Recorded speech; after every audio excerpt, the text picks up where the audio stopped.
Well, good morning, ladies and gentlemen, and welcome. It is your third favorite show on the Orca Podcast Network. Yes, the BC Poly Hot Stove. The bronze medal. The bronze medalists. We've been surpassed by Off the Clough. I mean, how do you compete with Rex Murphy? You don't. Obviously, the great Unspun. Well, I guess maybe we're even fourth. Even the Daily Business thing, with Bob Price. Yeah, because we want to stay on the podium, we're going to restrict this to video podcasts only. There you go. Sorry, Bob.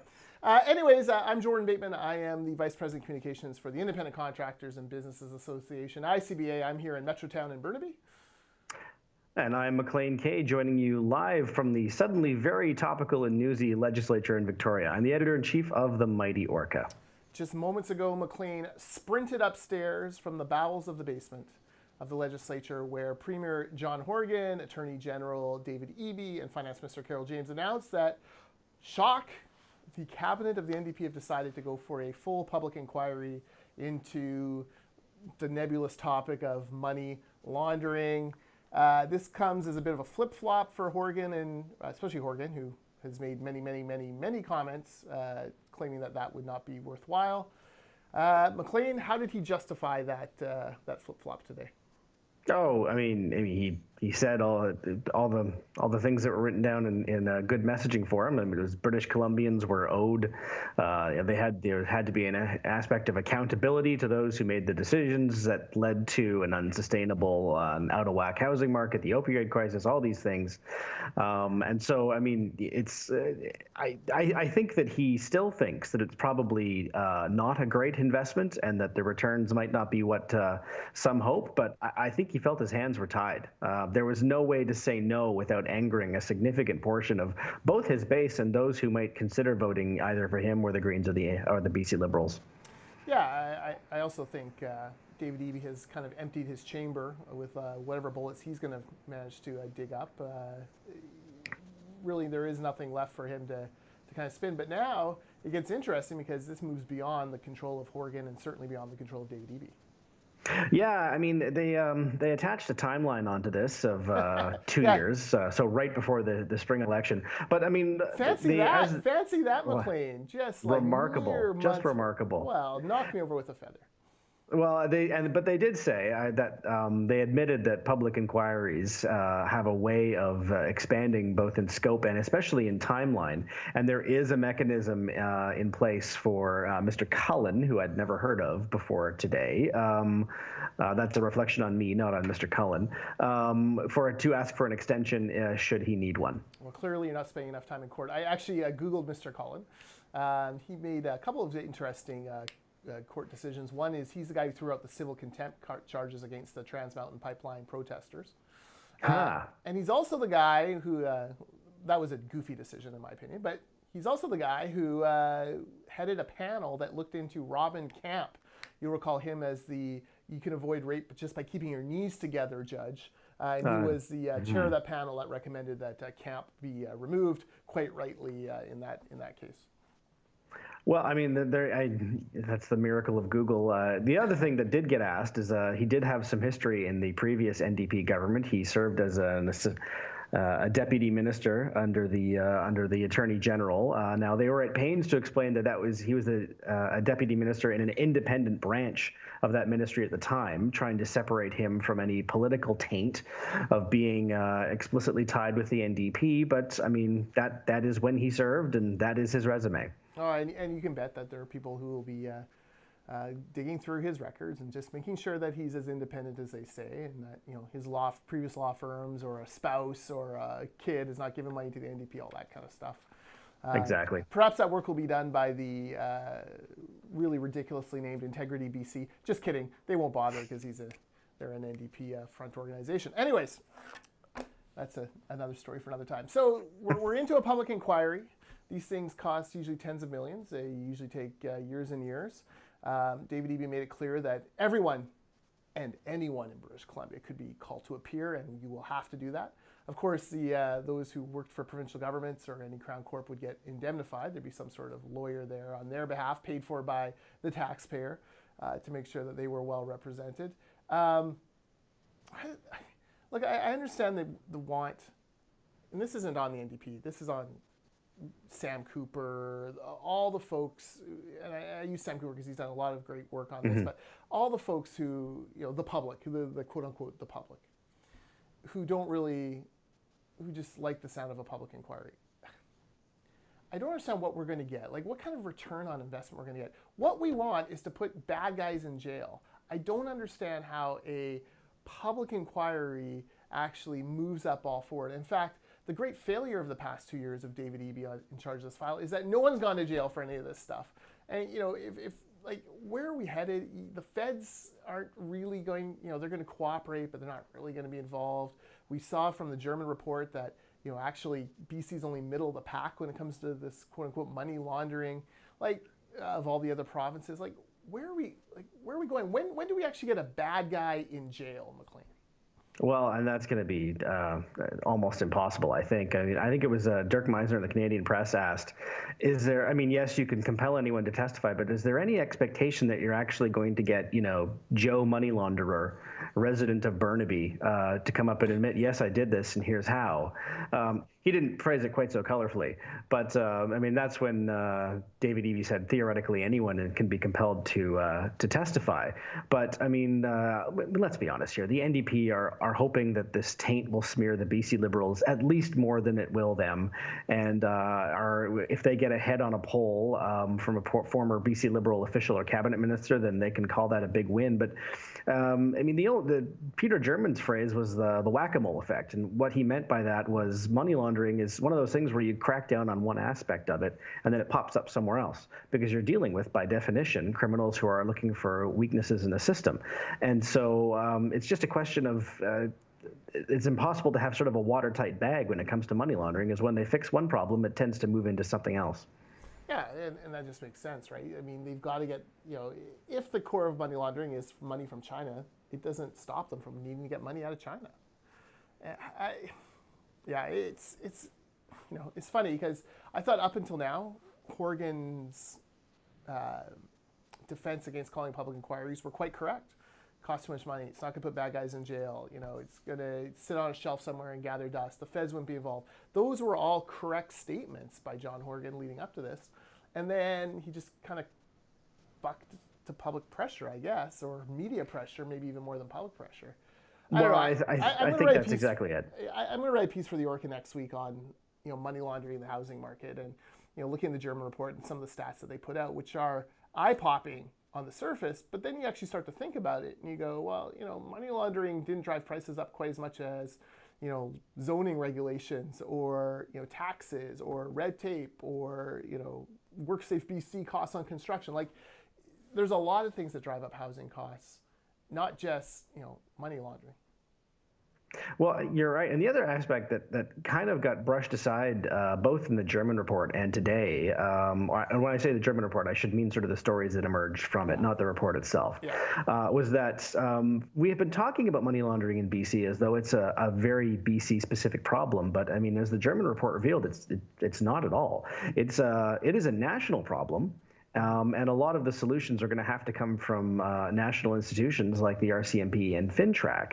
And that, well, money laundering is indisputably a problem in British Columbia, and apparently is even more of a problem elsewhere in Canada. And yet the messaging from the provincial government is that this is it has a particular focus in British Columbia. That doesn't appear to be the case. No. Now, that's not an excuse for doing nothing about it, but they seem to want to have it both ways. They want to call this a national problem that they're leading on, but also sort of say that this is a very BC-specific problem. And the reason for that, of course, is if you don't say it's a BC-specific problem, it's very hard to blame the opposition BC Liberals, who probably are less likely to take blame for what appears to be a national problem.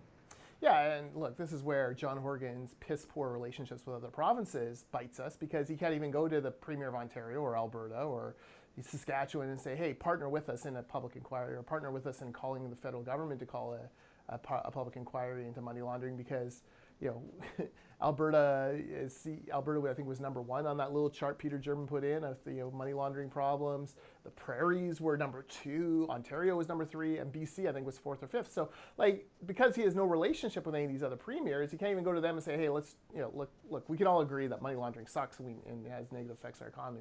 let's go with this. The other people who I think are disappointed are the people who think that somehow this is going to end up with like Mike DeYoung and Christy Clark and Rich Coleman being marched off in chains and put in jail for their terror, for their crimes against humanity. Like cabinets there's lots of files, in cabinet. Look, David Eby hasn't had any successful prosecutions on this file either. Like, no one was gaining, or it seems unlikely that anyone was gaining individually from this, based on their lifestyle, based on where they still are, right? Like, the only people who were gaining, financially from money laundering, other than the money launderers, were the taxpayers of British Columbia, with billions of dollars more in revenue in property transfer tax, in property taxes, in casino profits. Like, there's no big bad out there holding like the Fei Liang brown bag of money at the end of this. Well, and you raised an interesting point, is that a large part of the NDP's budget surplus has come from real estate, and especially from the property transfer tax. And Carol James was asked today, if money laundering is, as you claim, a big part of what has driven the real estate growth in this province, is that going to have negative consequences for her budget? And her answer was a very long-winded way of saying, yes, probably. But it's still better in the long run to wipe out money laundering. And I mean, I don't even disagree with that. But the point of the matter is that, I mean, if they're going to accuse the BC Liberals of looking the other way, because I think, as John Horgan said, we're addicted to the revenue or intoxicated by the revenue. Yeah. Well, the NDP have not just been intoxicated by it, but they are counting on it in their budget projections. Yeah, and how are you kicking that habit, Mr. Premier? Like, if we're addicted to this revenue, how are you kicking the habit? We don't see anything in your budget documents that, in fact, casino revenue is expected to go up this year, not down. That's the BCLC projection. So there's a lot swirling around. Colin, it'll be interesting. I imagine next week Colin will hold a press conference and kind of lay out his general plan of attack on this. But the other part is, this idea that Eby floats, a lot of the legwork's been done in these German reports. That's not how public inquiries work. They go back to square one. So they've got to reinvent all this work German did. They're not just going to accept a report from Peter German at face value. They're going to dig into that as well and go back and try to trace how that is. It's not like that is, instead of being at step 1, we're at step 12. Far from it. They've got to go back and recreate every single piece of this. And German himself says, we use a lot of modeling in this report because, and anecdotes in these reports, because we can't actually prove, like, how do you prove a transaction that you don't know about? Like, it's impossible. So, yeah, this just has, like, the old tax pyramid is like, this is boondoggle written all over it. But at the same time, like, could we have taken that $20 million and socked it into cops on the beat to bring these guys to justice? Like, I don't really care. I don't know. I don't care so much about 10 years ago as I do about stopping guys selling opioids now. Well, and politically, I think one of the things that's going to roll some eyebrows is the fact that if they do have to go back and reinvent the wheel, as you say, and I agree with you, that it seems unlikely that this is going to be wrapped up in time for the next election, which is clearly what the NDP want.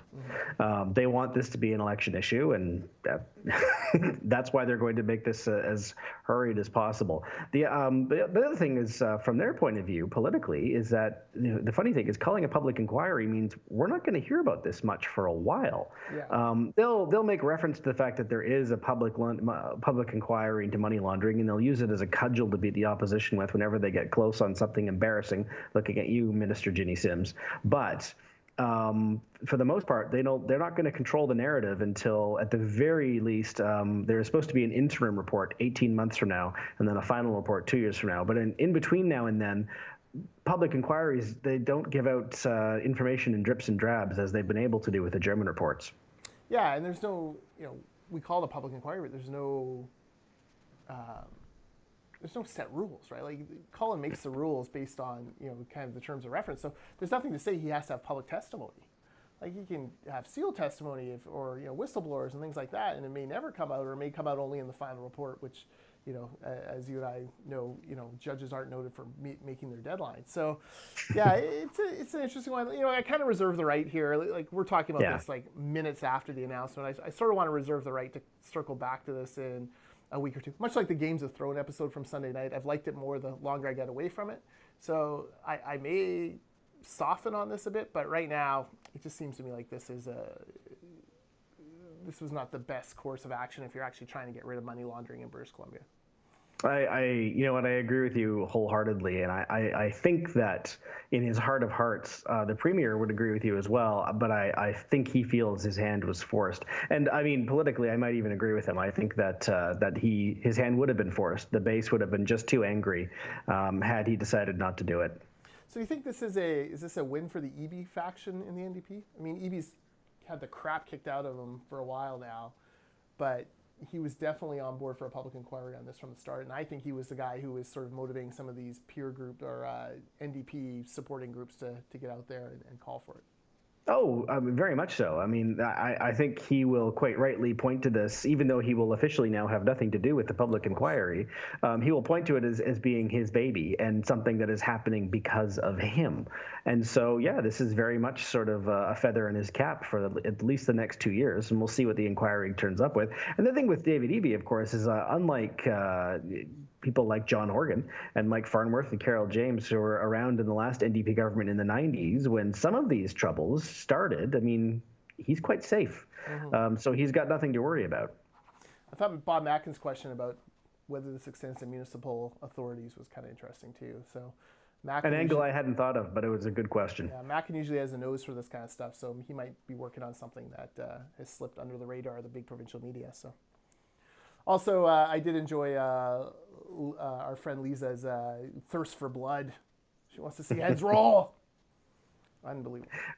A very Lisa question. And we'll have an opportunity, I think, tomorrow to ask more similar questions because this is a very, very big week here in the legislature. I just want to touch on this briefly because we don't know. But, I mean, tomorrow... yet today we had this, and tomorrow we're going to get the McLaughlin report.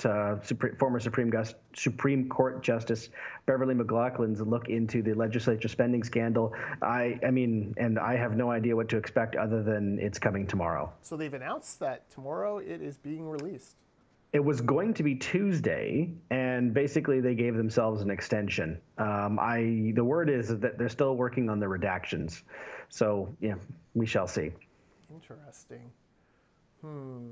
I mean, that could go a few different ways. It could recommend that, hey, look, Lenz and James had their expenses all signed off, and if you don't like it, well, you could change the expense policy. You got to bring them back in. It could say, look, there's really no way you can bring them back in. You got to buy them out. It could say, nope, fire them. It could say, time for, well, there's already a special prosecutor, so I don't know how it would affect that. But that is interesting, very interesting. So I know, and it's not the only thing that happened this week. No, and let's get back to Jinny Sims in a second. But one other thing, of course, did we talk about Daryl Plekis's bizarre speech at the UBCM? Oh, you know what? I'm not sure if we did. I don't think we did. So Speaker Plekis shows up at one of these municipal bun tosses, and he's the keynote speaker, and decides to lecture the municipal governments on their lack of integrity and leadership and how wonderful he is. But in doing so, makes some very unfortunate comments. Yeah, I mean, he talked about leadership, which is a pet project. I mean, he's written books on the subject, but I mean, he went on to say that, hey, the Hells Angels have great leadership. So, I mean, really, is that such a great thing? And from all reports, it went over like a lead balloon. And in fact, people actually stood up and interrupted him and said, essentially, how dare you? The speaker can be a little tone deaf at times. Yes. I hear he may have been hawking his book at that thing, too. Which, this has been an issue before. Actually, a story we did on the Orca, where he was advertising his book using taxpayer dollars through his constituency office, which they said was fine because the book is free. Problem is, it was sending you to an Amazon page where the book was most definitely not free. Nope. So, I mean, that's the problem with Daryl, is occasionally there are things like this that slip under the radar. And I don't mean to say with Daryl, I mean with, elected officials in general. But the problem is when you're throwing stones like the speaker has been, you had best make sure you're not in a glass house. And things like this is it a serious offense for him to mention a book that he's written and is for sale? I don't think so. But does it look a little tacky? Yes. And does it make him a bit of a hypocrite? Again, a little bit, yes.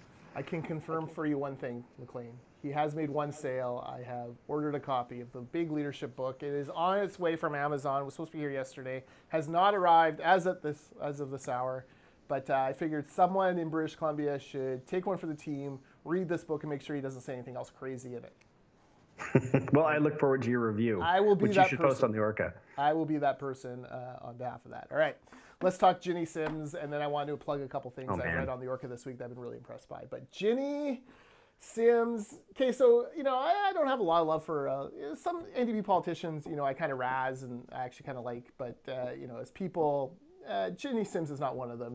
I found her to be nothing but corrosive to the public discourse in this province for many years, from the time she was head of the BC Teachers Federation to today, where she is head of the Freedom of Information and Citizen Services, and has done sweet nothing to actually further the cause of disclosure and transparency in government. In fact, turns out she is the worst offender of all, allegedly. There's a lot going on in the story, and it's difficult to unpack in one breath. But I mean, essentially, yes, a year almost, in fact, exactly to the day after she had to apologize for using private email for government business, there emerged a letter from a former constituency assistant of hers saying that she has been doing just that all along, and in fact, ordering her staff to do the same. Now, if this wasn't bad enough, there was another letter from the same constituency assistant alleging much more serious things, including soliciting donations to her campaign, her election campaign, from Pakistani nationals for whom she wrote recommendation letters for their urgent entry into the country. There was 10 of them. Each of them was going to pay $10,000, it is alleged, to her election campaign in return for her expediting their entry into Canada. 3 of them were on security watch lists, and all of them were denied entry, even with her vouching for them in her capacity as MLA and referencing her title as Minister of British Columbia.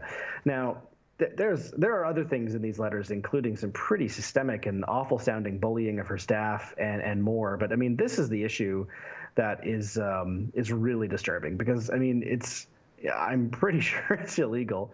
$10,000 is way above the maximum donation limit from an individual. And in fact, anyone who is not a BC resident and Canadian citizen or permanent resident is ineligible to make donations at all. So if you need help to get a visa to come into the country, you can't donate to anyone's election campaign. There's a lot going on here that is extremely fishy. Yeah. And this is setting aside the fact that this is her second strike as the minister responsible for FOI, apparently purposefully avoiding FOI, the scrutiny of freedom of information. Yeah, and actually lecturing her staff for not avoiding it. Yeah. Ridiculous. Look, whistleblower, one party's whistleblower is another party's ineffectual, deserve to be fired employee. Certainly, the NDP made hay out of or a couple at least, very disgruntled BC Liberal staffers over the years. Sometimes it turns into something, sometimes it doesn't. But for Jinny Sims, look, the fact is, people keep FOIing her emails, and they keep coming up with nothing. And it does seem to fit with this pattern that she's been hiding stuff through other means. For me, like this, part of my life, this pisses me off for a couple reasons, right? Like, first of all, just like the sheer hypocrisy of it all with the NDP and whatnot. And the second of all, like, I really want to see FOI laws in this province strengthened and bettered. And I can tell you, as someone who's filed FOIs under 2 different governments, it's gotten worse. The redactions are worse. The returns are worse since the NDP took over. It's the exact opposite of what Carol James, Adrian Dix, and John Horgan, successive leaders, promised would happen if the NDP ever took power. They haven't renewed the act. They haven't empowered the commissioner. They haven't done any of the things. They haven't released more information proactively. They've done none of the things that they promised they would do. They aren't vetting partisan ads, government ads like they said they would. It really bothers me as someone who, is in an advocacy position, who, relies on freedom of information to, try to figure out why governments come to the decisions they come to. Well, you're exactly right. I mean, they made hay over this issue, sometimes quite rightly so, in opposition, and at the very least are no better. And in fact, point of fact, as you say, in some respects seem to be worse. There's a lot of stuff about this particular case that it raises the eyebrow. I mean, when they questioned about it, David Eby said that his office had just received the letter at 10 p.m. the night before, and so thus was not aware of this issue at all. And it had been referred to the privacy commissioner and was dealt with maybe in caucus. So it really had nothing to do with him, and the premier didn't know anything about it. And yet, immediately after that first question period on Monday in the hallways, all the NDP comm staffers were saying the same thing. Oh, this is a disgruntled former employee. She's a little crazy. Like, really don't read too much of it. And so you guys all knew about this. Yeah. You guys all knew about this, but your bosses didn't. Really? Yeah. That's not how this works. Yeah. Yeah, no, it's super fishy for sure, and we'll see what happens next on that. I will say one thing about the NDP front bench. They did not look terribly supportive of Jinny Sims when she was answering the questions in QP. There was no slapping the table. There was no clapping. There was no yelling back. There wasn't even like yelling back at like the Todd Stones of the world and like triple delete. Like there was no heckling from them on it. They looked like they kind of knew she'd been caught out. This is a no-win situation for them. The best case scenario is that voters look at them and say, a pox on all their houses, they're all the same, and just kind of wave away this whole issue with disgust, as that's how politics is done. The worst case scenario is people get really angry at their hypocrisy because, as we say, this is Jinny's first strike, and the second strike. The first time the premier had to apologize, and the second time, well, he hasn't apologized yet, and he's probably not going to because, as you and others have pointed out, it's difficult to see what's actually going to happen here. It's not like he can just kick her out of caucus.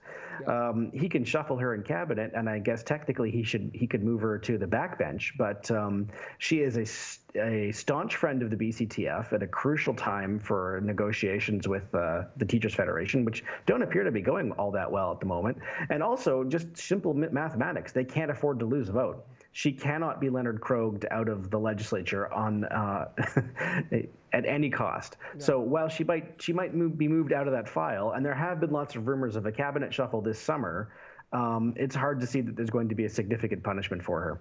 Yeah, exactly. Adam Sterling, the great CFAX radio host, calls it a dead man switch. Every NDP and Green MLA has a dead man switch. Essentially, the bomb goes off if they're kicked out, and so it makes caucus discipline for John Horgan impossible. You can't possibly do anything against Jinny Sims or underperformer like Claire Chivier because he cannot risk pissing them off and having them blow up the government. Right, well, he already had it happen with Leonard Krogh. Yeah, exactly. And don't think it happened. We've seen it with Leonard Krogh. That was the one. That was his freebie. Now it's you just can't do the same thing again. All right. I want to plug a couple things on the York I read this weekend, and some of the work is being like it's almost it's kind of like I'm feeling better about myself just by association with these people. But Maclean, I loved Daniel Marshall's piece on that grove of Gary oak trees in Yale. It's something that in a million years I never would have noticed or thought about, but for him clearly was something that's always kind of it was a brain itch that he finally got to scratch, and I thought the piece was really personal and interesting and still steeped in that great historic background that only Daniel Marshall can bring.